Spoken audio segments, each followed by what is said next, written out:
ایسا روزے دار جو روزہ تو رکھتا ہے لیکن گناہوں سے نہیں بچتا ہے،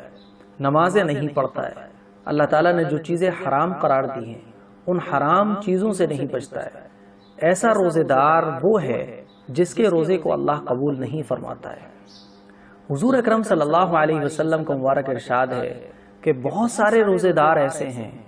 جن کو روزے کا کوئی فائدہ حاصل نہیں ہوتا سوائے اس کے کہ وہ صبح سے شام تک بھوکے اور پیاسے رہتے ہیں۔ آگے آقا مدنی صلی اللہ علیہ وسلم نے ارشاد فرمایا کہ بہت سارے راتوں میں جاگنے والے، راتوں میں جاگ کر اللہ کی عبادت کرنے والے ایسے ہیں کہ ان کو سوائے رات کی تھکان کے، رات میں جاگنے کے کچھ بھی ثواب حاصل نہیں ہوتا ہے۔ اب آپ لوگ سوچ رہے ہوں گے کہ ایسے کون سے روزے دار ہیں جن کو روزے کا کوئی ثواب حاصل نہیں ہوتا ہے سوائے بھوک پیاس کے؟ کون سے عبادت گزار ہیں جن کو جاگنے کے سوا کچھ بھی حاصل نہیں ہوتا ہے؟ علماء اکرام نے اس حدیث کی تشریح کرتے ہوئے فرمایا ہے کہ وہ روزے دار جو روزہ رکھنے کے بعد گناہ کبیرہ سے نہیں بچتے، بڑے بڑے گناہوں سے نہیں بچتے، حرام سے نہیں بچتے، جھوٹ سے نہیں بچتے، غیبت سے نہیں بچتے۔ اگر ہم اور آپ اپنی صبح سے شام تک کی زندگی میں غور کریں تو ہم لوگ صبح سے شام تک مذاق میں اور چھوٹے چھوٹے جھوٹ، چھوٹی چھوٹی باتوں میں جھوٹ بولنا، یہ ہماری زندگی کا ایک عام حصہ بن چکا ہے۔ اگر ہم اور آپ اپنی زندگی میں غور کریں گے تو پتہ چلے گا کہ صبح سے شام تک ہم کتنے جھوٹ بولتے ہیں۔ کوئی بلانے آ گیا تو جھوٹ، کسی کا کال آ گیا تو جھوٹ، کسی سے بات کر رہے ہیں تو جھوٹ، مذاق کر رہے ہیں تو جھوٹ۔ اور دوسری چیز غیبت، اس کی برائی، اس کی برائی۔ غیبت کہتے ہیں کہ کسی کے عیبوں کو ظاہر کرنا، کسی کی برائی کرنا، یہ بھی ہمارا صبح سے شام تک زندگی کا ایک عام حصہ بن چکا ہے۔ تو حضور اکرم صلی اللہ علیہ وسلم کے اس ارشاد پر غور کریں کہ بہت سارے روزے دار جو روزہ رکھنے کے بعد گناہوں سے تو نہیں بچتے، بہت سارے روزے دار ایسے ہیں جو صبح سے شام تک روزے سے تو رہتے ہیں لیکن ان کو روزے کا کوئی فائدہ حاصل نہیں ہوتا، لیکن بھوکے پیاس کے سوا ان کو بھوک پیاس تو حاصل ہوتی ہے لیکن کوئی اجر روزے کا حاصل نہیں ہوتا ہے۔ ہم اور آپ اپنے روزے پر غور کریں کیونکہ اللہ تعالیٰ ایسے روزے دار کے روزے کو قبول نہیں فرماتا ہے جو روزہ رکھنے کے بعد حرام چیزوں سے نہیں بچتا ہے، حرام چیزوں سے نہیں بچتا ہے، گناہ کبیرہ سے نہیں بچتا ہے۔ اسی لیے بڑی ضرورت اس بات کی ہے کہ ہم لوگ روزہ رکھنے کے بعد گناہوں سے بچیں، اور خاص طور پر جو بڑے بڑے گناہ ہیں، جھوٹ ہے، غیبت ہے، حرام چیزوں کو دیکھنا ہے، حرام چیزوں کو سننا ہے اور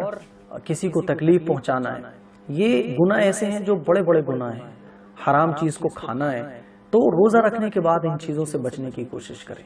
تبھی روزے کا جو اصل فائدہ ہے وہ ہمیں حاصل ہوگا۔ اسی طرح سے حضور نے جو آگے ارشاد فرمایا کہ وہ عبادت گزار جن کو عبادت کا ثواب نہیں ملتا لیکن رات کو جاگنے کے اور تھکان کے ان کو کچھ بھی نہیں ملتا ہے، یہ وہ عبادت کرنے والے ہیں جو عبادت کرنے کے بعد تکبر کرتے ہیں، جو اپنے آپ کو عبادت گزار کہلوانا چاہتے ہیں، جو یہ چاہتے ہیں کہ ان کی تعریف ہو کہ یار کتنی عبادت کرنے والا بندہ ہے، یہ کتنی نمازیں پڑھنے والا ہے، یار رات کو یہ تو تہجد پڑھتا ہے۔ تو ایسا عبادت گزار جو ریاکاری کے لیے عبادت کرتا ہے، جو تکبر کے لیے عبادت کرتا ہے، جو لوگوں میں ٹشن مارنے کے لیے عبادت کرتا ہے، ایسا عبادت گزار اللہ کو پسند نہیں ہے۔ اسی لیے روزہ رکھنے کے بعد ہم لوگ گناہوں سے بچنے کی کوشش کریں، گناہوں سے بچنے کی کوشش کریں۔